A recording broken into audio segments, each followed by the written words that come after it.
A year ago this week, this happened. Introducing Microsoft 365 Copilot, your Copilot for work. It's been a wild year of announcement after announcement, long waits, lots of new products, and some pricing revelations that blew many people's minds.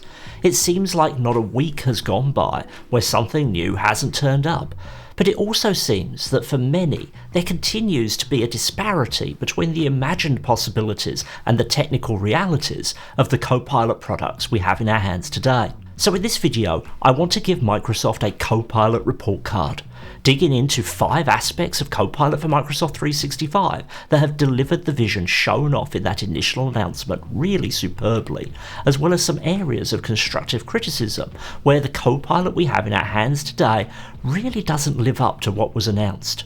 Stick with me to judge for yourself whether Microsoft gets an A+, an F, or something in between. But before we dive in, a quick introduction.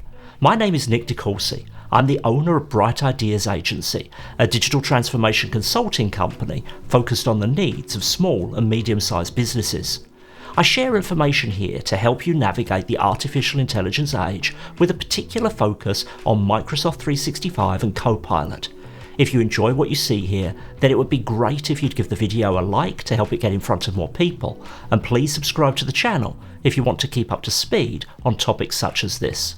If you've watched other videos on this channel, then you'll be aware that I'm a daily Copilot user. I use both Copilot for Microsoft 365 and Copilot Pro, alongside other AI tools like ChatGPT.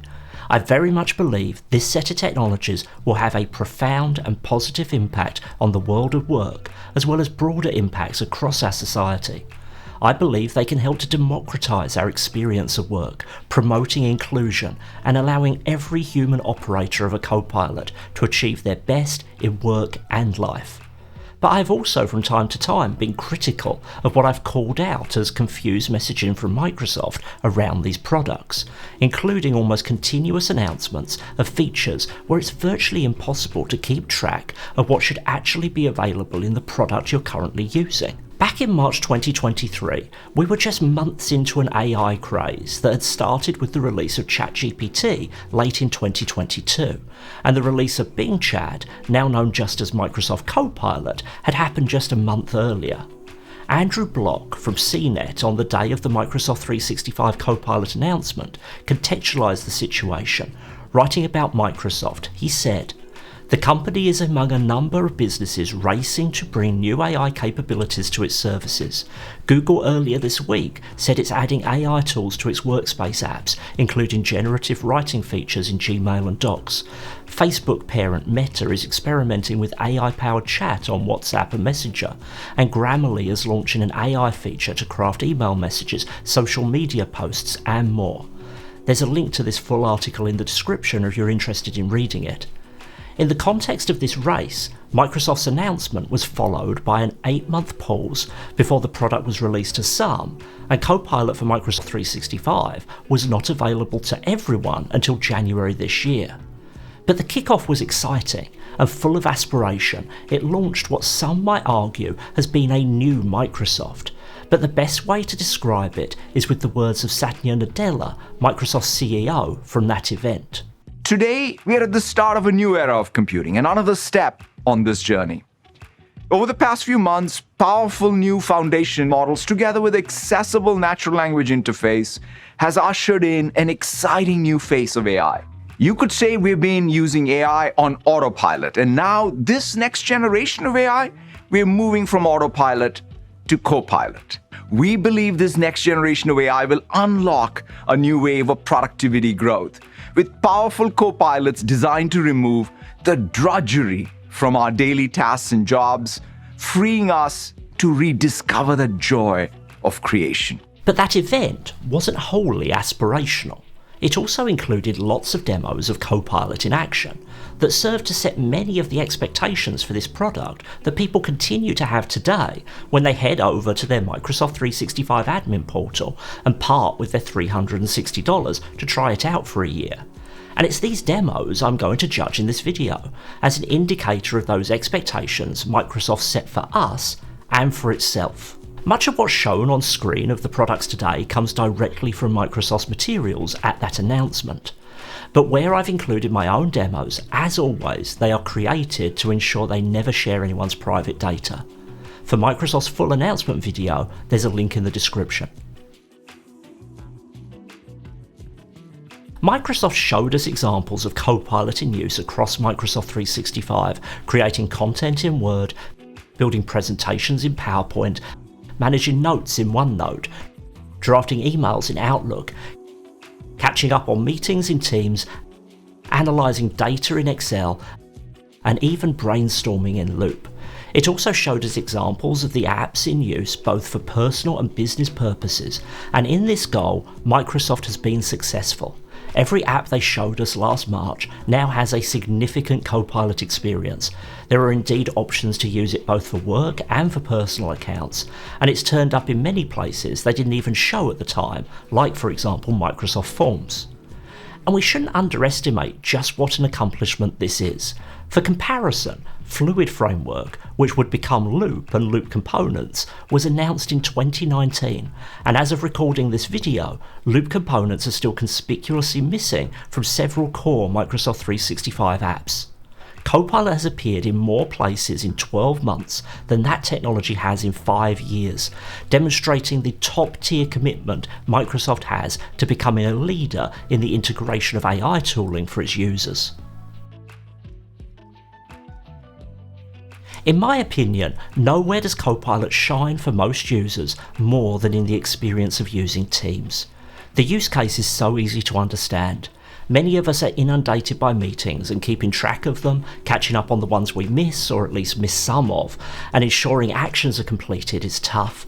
Getting more from a recording or transcript makes sense, and the power of generative AI fits with this need really well, as you're giving it some really good but contextually bounded grounding data to do its job.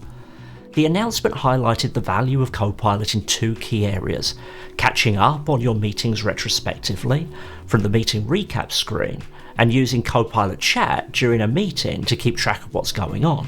Both these experiences are live in our Teams meetings for Copilot Microsoft 365 users and work really well, though it must be said that this only works if the meeting is hosted inside your tenant, which wasn't a caveat Microsoft put on this during the announcement and might make this use case less accessible for people who work mainly with parties outside of their own business. It should also be noted that the features announced to help you keep on top of Teams chat are in the product and work really well too. Whether you're working on a personal project and just prompting Copilot using context you're feeding it, or you're doing work using Copilot for Microsoft 365 with more complex contextual needs, like creating a presentation from an existing file, Copilot does a great job of getting you started. There are lots of reasons you might want Copilot's help. Perhaps you have an existing document that can serve as a framework for what you're creating. Or maybe you just have writer's block and you need help to get started. Or maybe you're working on a type of document you've not created before, and you need inspiration on how to set it out. Having Copilot right there in apps like Word and PowerPoint make these types of use cases really easy for any user. But remember, what Copilot gives you is a first draft. Sometimes it might give you an output that after your human review is good to go as is, but more often you'll want to edit and refine its work. In all cases, Copilot is a tool designed to rely on human supervision, and you, as the human supervisor, are responsible for how you use its outputs. Now, I want to show you an entirely new standalone experience: Business Chat. You can access Business Chat from Microsoft365.com, Bing, or right in Teams. Business Chat works across all your emails, files, meetings, chats, documents, calendar, and more to turn all your data into knowledge. I have to admit that when Business Chat, now Copilot for Microsoft 365 or Microsoft 365 Chat or Microsoft Copilot with Graph Grounded Chat was announced, I didn't really understand why it would be useful. But now it's probably one of the Copilot experiences I use most often, as it lets you do so much. Just as it was announced, this is the tool that lets you pull together the knowledge you have across different types of files or data in Microsoft 365 to help you with a wide range of tasks. What you want to do doesn't always just live inside a Word document or a spreadsheet or a Teams meeting transcript. Often you need to pull information from a variety of sources in order to get work done, and the main place you can do this with Copilot is this chat experience. This is also the only Copilot experience currently where extension of the product can happen, and while the framework for Copilot extensibility was announced later in 2023 than the initial launch, the foundation we have in Microsoft 365 Chat to leverage this potential is a huge win for Microsoft. I will highlight though that you should keep watching through to the end, as there's a big flip side to my positive feelings about Microsoft 365 Chat that I think it's really important all users, and maybe more importantly prospective users of Copilot, understands that highlights perhaps the biggest area for improvement I would call out from these tools as they stand today. Security, compliance, responsible AI, they're not afterthoughts, they're a foundational part of the Copilot system. This concept, introduced here by Microsoft's chief scientist, Dr. Jamie Tivan, is truly baked into Copilot. The nascent AI productivity tool industry has seen no-name AI-powered apps and unexplained AI features spring up everywhere around us, but Microsoft has taken a very different approach to this, building on its foundation as the leading enterprise-focused software company to build a useful AI tool that meets the security, safety and compliance needs of the most rigorous industries and organisations. Whether it's thinking about Microsoft's commitments to protecting your data, its work to advocate safe adoption, or the technical integration of its compliance offerings like data loss prevention or sensitivity labeling into how it works, it's clear that Copilot is deeply integrated into Microsoft's approach to delivering safe products. This is something that often doesn't get headlines versus the sparkly new features, but when it comes to protecting your business, no productivity enhancing tool should be worth putting your data or that of your customers at unnecessary risk. For businesses taking their responsibility towards data protection seriously, there are only a handful of AI products that really make the cut. And for most applications, when thinking about knowledge worker productivity, the pedigree of Copilot for its declared safety focus, alongside the penetration of Microsoft 365 as the tools on everyone's desktop, are very hard to match. So those are the main areas where Microsoft really nailed it in relation to how its demos and announcements made it through to a final usable product, at least to this point. But there are some places where it feels like a lot more was promised than has currently been delivered. Let's take a look at those. But first, let's consider the challenge of adopting AI for your business. There's a lot to understand about how the technology works, how to use it safely, and how to keep your team engaged. And as we're seeing in this video, the pace of change is significant. This is why I put together my new on-demand video course, Fly into the Age of Copilots. Aimed at leaders in small and medium-sized businesses, this is an overview of that AI adoption journey. It contains over an hour of original video material, and best of all, for a limited introductory period, it's completely free. So use the link below to get signed up. And as always, if that's not entirely what you're looking for, if you want something more custom, or you need more help across your adoption project, get in touch to learn more about my services. Despite there being 12 months between this announcement and now, there are big features that were highlighted in these demos that either continue to be mentioned and just haven't yet arrived, or Microsoft has gone radio silent since. Probably the one I hear talked about the most is following meetings. This was offered as a solution for meetings you know you won't be able to attend, and the way it's framed to work is that those who attend the meeting will be reminded to record it, and you'll be prompted to catch up with it later. It's on the Microsoft 365 roadmap with an expected rollout of June 2024, so as a feature previewed day one, it's significantly late to the party. Another one that looked impressive, but has since gone radio silent, is this demo that was shown of being able to use Copilot in OneNote to build out the structure of a notebook for a particular purpose. Right now, Copilot's capabilities in OneNote are significantly below this, but something like this could be useful. I have no idea whether this is still coming though, and if so, when it's planned for. The problem with features like this is when each of us sees a demo, like those in Microsoft's Copilot announcement, we each have a unique set of things we think would be cool for how to use the products. For a lot of users, these two features are probably not high value, but if they're the ones you bought Copilot for, not knowing they weren't included at release, you might feel a little duped. If you simply went off what was shown in the initial announcement and started using Copilot, you'd expect it to virtually eliminate the need for you to ever think about the design of your work ever again. From elaborately designed Word documents that are image-rich and include interesting and eye-catching text layouts, through to PowerPoint presentations that take visual inspiration from the contextual files you feed them and make everything visually just so, the demos are full of examples of visual or design capabilities that are in a different league to the Copilot we see right now. That's not to say Copilot does a bad job at this, it just does a far more basic job. It's kind of like how the hamburger on the commercial includes all the same ingredients as the ones thrown into the box at the drive-thru, but no one told the actual restaurant that people eat with their eyes first. Frankly, I think flashy animation-filled slideshows and documents with complex layouts are overrated for most purposes, so 90% of the time I've run into no big issues with the level of design work Copilot pumps out. But again, this is a scenario where if you simply watched those announcements and then bought the product and these were capabilities that were important to you, you'd probably be disappointed. The product announcement included a lot of innuendo suggesting that Copilot would do something almost magical in relation to gathering data for your work.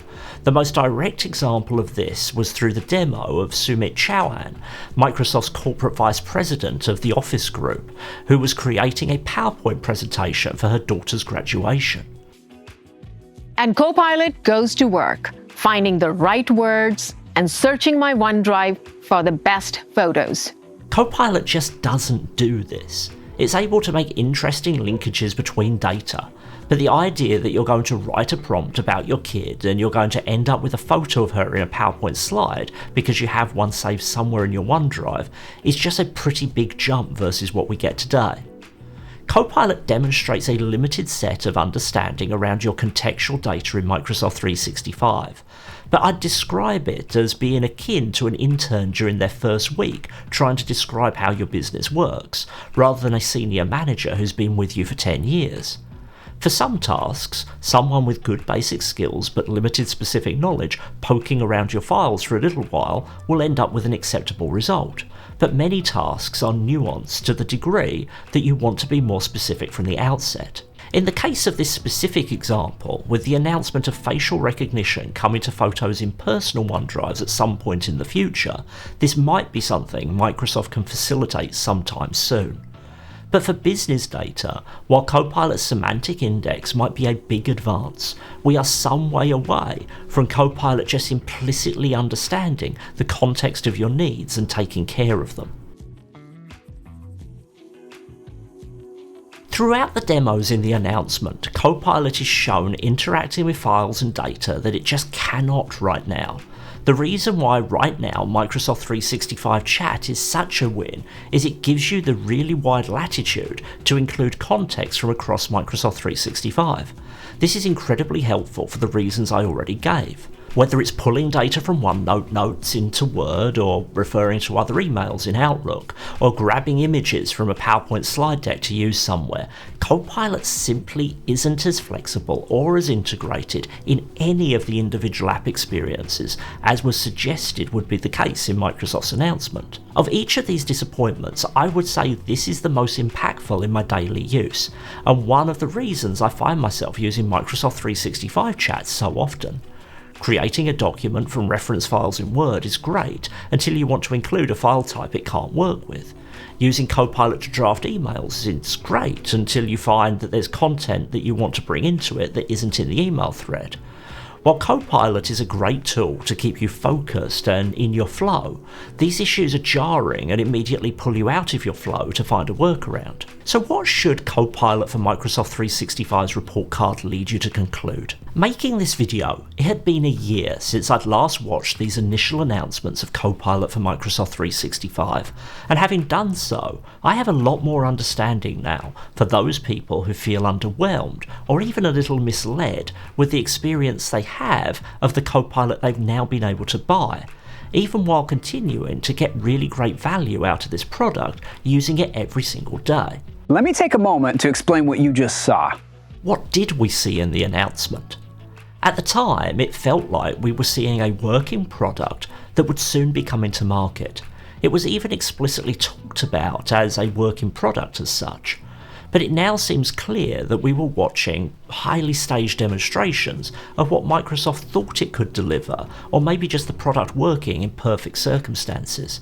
And what we ended up getting after nearly a year of work was something that by many measures was a lot less, either due to technical issues or safety issues, or just maybe not enough time to get everything ready. I don't think this should distract us from the technical achievement that Copilot for Microsoft 365 is, nor from the very real business value I believe it can bring to pretty much any knowledge worker. It continues to be my firm belief that we are looking at the future of not just technology, but of how work is done. And for all organisations, it's going to be much easier to jump on this train when it's still sitting in the station waiting to depart than when it's hurtling down the tracks in the months and years to come. But I also think we see here a cautionary tale and a trap that I think all the big tech companies have fallen into in their excitement about AI. This is amazing technology. Objectively, what it can do is so far beyond where we thought we'd be only a few years ago. But having made that delicious ice cream sundae, these companies all have marketing teams that just want to keep stacking cherries on top. Not because that stack of cherries is actually what you are going to get when you go and buy the product, but because we exist in an age where the pizzazz of your message is regarded as more important than how accurate it is as a depiction of what will be delivered to customers. I think all of us who are really pleased with Copilot as a product would have been just as excited about it had the announcement demos been toned down a bit. But probably a lot of those people who are upset with what Copilot now delivers would simply have had no reason to take a negative opinion on this product. On those core features of Copilot many of us are now enjoying, I think Microsoft gets an A+. But you mix in those things people saw that they feel now are missing, and your personal take on a fair grade might range from an A- to an F. For me, the issue comes back to language. The words can and will that were used throughout the announcement to describe the capabilities being shown have different meanings to could or might. And while communication skills practitioners will shout from the rooftops that the strength of your message using these definite and assertive modal verbs is important, many experienced English language users who grew up in the pre-post-truth age appreciate the difference. This isn't a criticism that can be levelled solely at Microsoft in this ongoing AI hyperbole race. All the tech giants are engaged in it.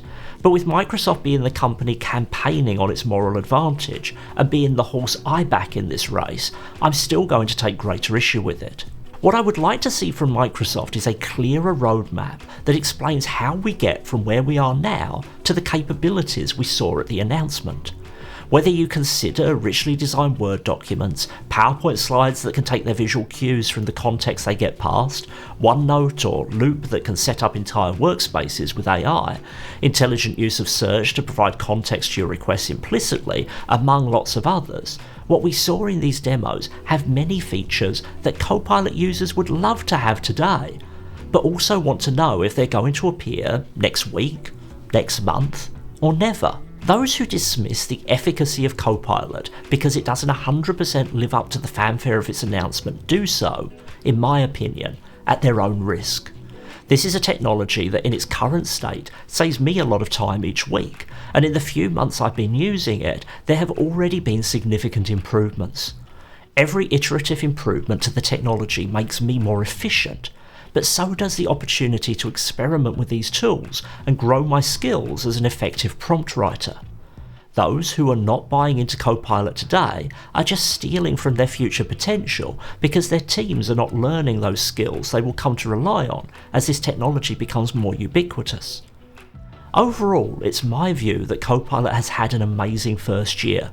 This is a product that generated unprecedented excitement and continues to amaze people when they first use it. Now we have it though, a more regular announcement, feature release and documentation approach needs to be put into place. So even with Microsoft's exciting new role as the AI innovator, we get the benefit of decades of boring old Microsoft that knew how to get even the biggest enterprises chugging along on their software with minimal hiccups. We're deeply committed to listening, learning, and adapting with speed to help create a brighter future of work for everyone with AI. What do you think? What grade would you give Microsoft on the Copilot you see now versus the one you thought you saw during the announcements? Let me know down in the comments. Thanks for watching through to the end. Until the next video, bye bye.